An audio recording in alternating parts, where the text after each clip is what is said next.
کرتا ہوں اللہ کے نام سے جو بڑا مہربان نہایت رحم والا ہے، اور اللہ کی اور اس کے رسول کی فرما برداری کرتے رہو، آپس میں اختلافات نہ کرو ورنہ بزدل ہو جاؤ گے اور تمہاری ہوا اکڑ جائے گی، اور صبر و سہارا رکھو، یقیناً اللہ تعالیٰ صبر کرنے والوں کے ساتھ ہے۔ ان لوگوں جیسے نہ بنو جو اترتے ہوئے اور لوگوں میں خود نمائی کرتے ہوئے اپنے گھروں سے چلے اور اللہ کی راہ سے روکتے تھے۔ جو کچھ وہ کر رہے ہیں اللہ اسے گھیر لینے والا ہے، جبکہ ان کے اعمال کو شیاطین انہیں زینت دار دکھا رہا تھا اور کہہ رہا تھا کہ لوگوں میں سے کوئی بھی آج تم پر غالب نہیں آ سکتا، میں خود بھی تمہارا حمایتی ہوں۔ لیکن جب دونوں جماعتیں نمودار ہوئیں تو اپنے ایڑیوں کے بل پیچھے ہٹ گیا اور کہنے لگا میں تو تم سے بری ہوں،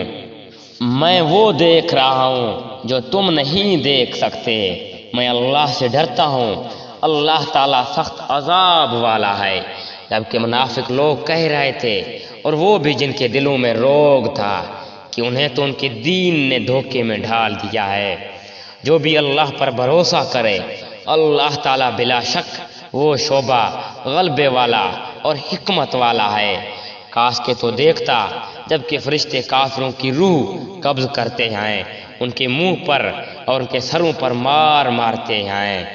اور کہتے ہیں تم جلنے کا عذاب چکھو، یہ سبب ان کاموں کے جو تمہارے ہاتھوں نے پہلے ہی بھیج رکھا ہے، بے شک اللہ تعالیٰ اپنے بندوں پر ظلم کرنے والا نہیں۔ مثل فرعونوں کے حال کے اور ان کے اگلوں کے کہ انہوں نے اللہ کی آیاتوں سے کفر کیا، پس اللہ نے ان کے گناہوں کے باعث انہیں پکڑ لیا۔ اللہ تعالیٰ یقیناً قوت والا اور سخت عذاب والا ہے۔ یہ اس لیے کہ اللہ تعالیٰ ایسا نہیں کہ کسی قوم پر کوئی نعمت انعام فرما کر پھر بدل دے جب تک کہ وہ خود اپنی اس حالت کو نہ بدل دے جو کہ ان کی اپنی تھی، اور یہ اللہ سننے والا اور جاننے والا ہے۔ مثال حالت فرعونوں کے اور ان سے پہلے کے لوگوں کے، انہوں نے اپنے رب کی باتیں جھٹلائی، پس ان کے گناہوں کے باعث ہم نے انہیں برباد کیا اور فرعونوں کو ڈبو دیا۔ یہ سارے ظالم تھے، تمام جانداروں سے بدتر۔ اللہ کے نزدیک وہ ہے جو کفر کرے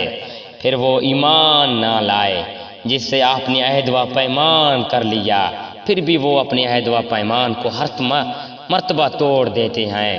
اور بالکل پرہیز نہیں کرتے۔ پر جب کوئی تو لڑائی میں ان پر غالب آ جائے تو انہیں ایسی مار مار کے ان کے پچھلے بھی بھاگ کھڑے ہوں، ہو سکتا ہے کہ وہ عبرت حاصل کریں۔ اور اگر تجھے کسی قوم کی خیانت کا ڈر ہو تو برابری کی حالت میں ان کا عہد نامہ توڑ دے، اللہ تعالیٰ خیانت کرنے والوں کو پسند نہیں فرماتا۔ کافر یہ خیال نہ کریں کہ وہ بھاگ نکلیں، یقیناً وہ عاجز نہیں کر سکتے۔ تم ان کے مقابلے کے لیے اپنی طاقت بھر قوت کی تیاری کرو، گھوڑوں کو تیار رکھنے کی، اور اس سے کہ تم اللہ کے دشمنوں کو خوف زدہ رکھ سکو، اور ان کے سوا اوروں کو بھی جنہیں تم نہیں جانتے، اللہ انہیں خوب جان رہا ہے۔